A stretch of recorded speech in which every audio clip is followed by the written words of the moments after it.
Oke, assalamualaikum warahmatullahi wabarakatuh. Selamat pagi, siang, sore, dan malam, anak-anak semua. Hari ini Ibu akan menjelaskan cara mengkonfigurasikan internet pada router mikrotik dengan sumbernya itu yang pertama kita pakai wireless ya. Nanti kita akan menghubungkan ke wireless yang ada passwordnya sama yang nggak ada passwordnya. Nanti kita bedakan. Yang sudah dipraktekkan itu di beberapa kelas itu yang tanpa password ya. Oke, nah jadi caranya pertama pasti buka dulu inbox-nya. Nah, di sini sudah ada muncul tertera ya. Jangan lupa kita pindahkan ke tab neighbors. Nah, di sini udah ada MAC address. Nah, kalau misalnya ada yang bingung, kok nggak muncul-muncul Bu MAC address-nya. Nah, di sini di bagian belakang mikrotik kalian harus lihat ada E01 atau biasanya tuh ada 2 alamat yang mirip depannya antara DC atau 08 itu bisa berubah-ubah sih. Cuman biasanya yang ada di lab itu kalau Half-Life itu depannya 08 titik sekian titik sekian. Kalau misalnya yang ukurannya lebih besar gitu ya, itu biasanya dia DC. Tapi beda-beda juga. Dicek aja pokoknya di bagian belakangnya. Nah, di sini E01.08.255.2 3116 8F56. Nah, 56 itu adalah E01 atau Ethernet pertama. Nah, nah, di sini Ibu memang menghubungkannya ke port yang pertama. Jadi, ya udah kita hubungkan ke yang ini.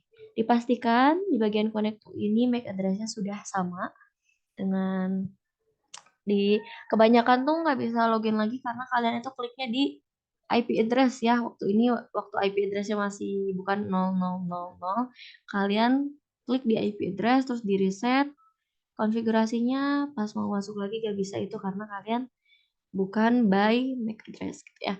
Diisikan kalau, mikrotik yang belum dikonfigurasi apa-apa, itu isi login-nya, username-nya admin, password-nya kosong. Nah, udah gitu langsung kita konekkan aja. Nah, di sini kita masuk ke dalam menu atau tampilan dari, router OS ya. Nah, di router OS ini, pertama apa yang harus kita lakukan? Yang harus kita lakukan adalah kita ke menu wireless dulu. Sebenarnya kalau di tutorial ada bridge dulu, tapi kita ke wireless dulu aja. Pertama, kita mau ngambil dulu sumber wireless-nya ya. Pertama, klik dulu nih WLAN-nya karena belum nyala, masih warna abu, kita checklist. Kemudian kita klik 2 kali di WLAN 1, terus ke tab wireless, terus di sini di-scan, setelah di-scan, di-start. Nah, kita mau pakai misalnya siswa aja deh, siswa, terus connect. Nah, di sini dipastikan SSID-nya sudah berubah jadi siswa. Apply, oke. Kemudian di bagian sini, WLAN satunya sudah R ya. R ini artinya running. Pastikan R aja. Kemudian setelah itu, kalian bikin dulu bridge. Kemarin itu kita bikin bridge ya. Karena gunanya buat apa sih bridge itu? Bridge itu, jadi kalau misalnya kita konfigurasikan seperti biasa gitu ya, satu per satu, Ether 1 konfigurasi, Ether 2 dikonfigurasi. Nah, misalnya kita kasih DHCP di Ether 2, nah yang akan punya DHCP ya cuma Ether 2, Ether 3, Ether 4 itu enggak. Nah, di bridge ini kita mau bikin supaya Ether 2 sampai Ether yang terakhir itu dia memiliki konfigurasi yang sama. Sehingga kalau kita konfigurasi si bridge-nya itu akan mempengaruhi Ether 2, 3, 4 dan seterusnya. Jadi kita nggak usah susah-susah ngekonfigurasi satu per satu gitu nantinya. Gitu. Tapi kekurangannya adalah Ether 2, port 2, port 3, port 4-nya ini dia akan mendapatkan network yang sama gitu ya.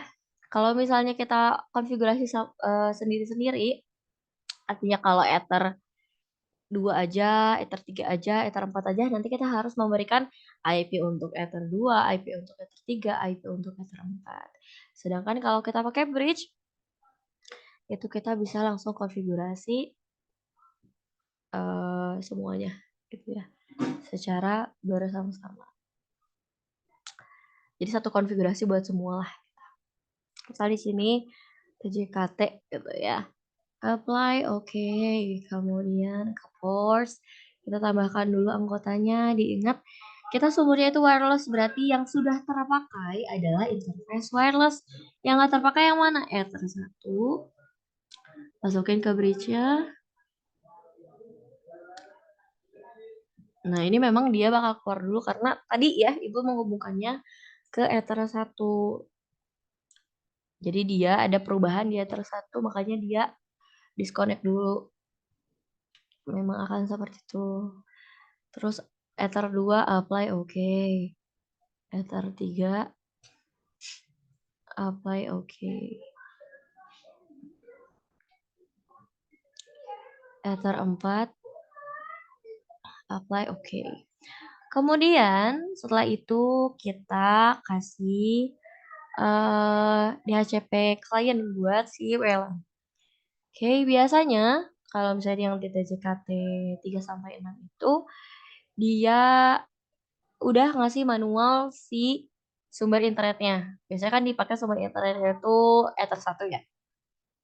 Nah, DHCP client ini gunanya buat apa? DHCP itu adalah Dynamic Host Configuration Protocol. Di sisi klien. Klien itu berarti kan yang mendapatkan konfigurasi. Apa? Dia mendapatkan konfigurasi apa? Dia akan dikasih IP host secara dinamis. Gitu.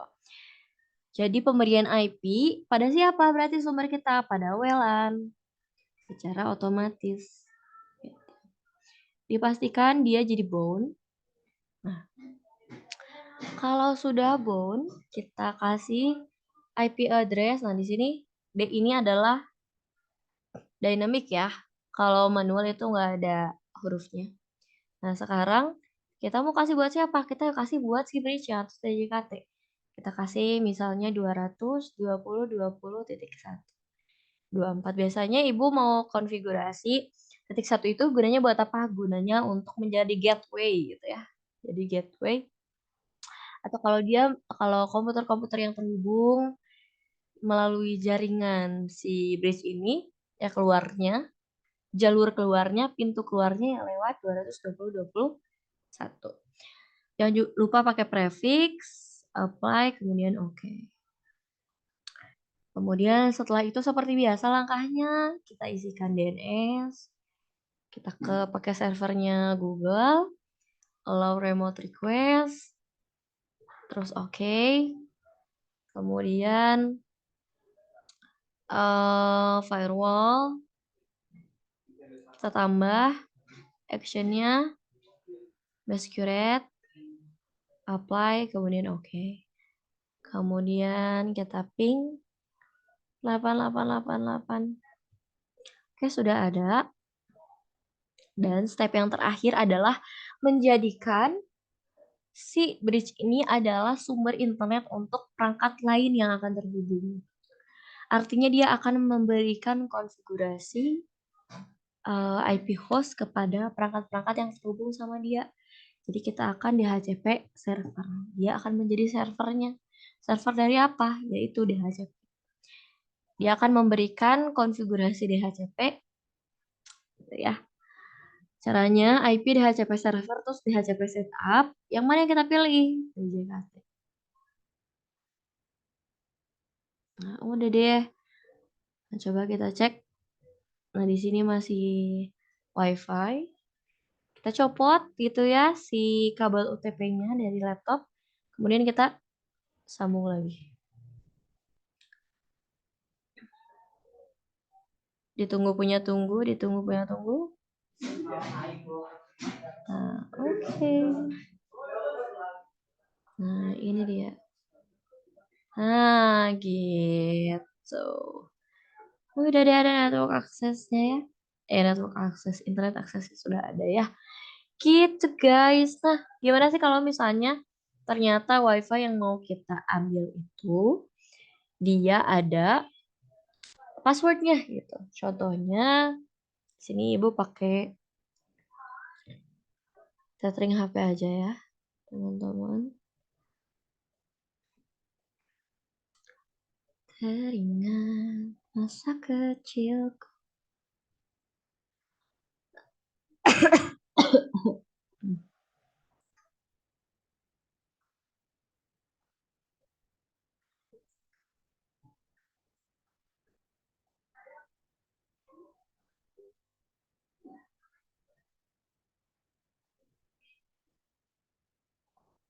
Oke. Nah, misalnya kita mau pakai yang lain. Sini udah Ibu bikin, kita scan lagi. Kita start. And di sini Ibu bikin TJKT. Nah, ini TJKT. Connect. Apply dan oke. Nah, di sini dia belum ada R ya, belum running. Kita ke security profiles. Kita misalnya passwordnya ya, passwordnya. Kita ganti dynamic key, authentication type-nya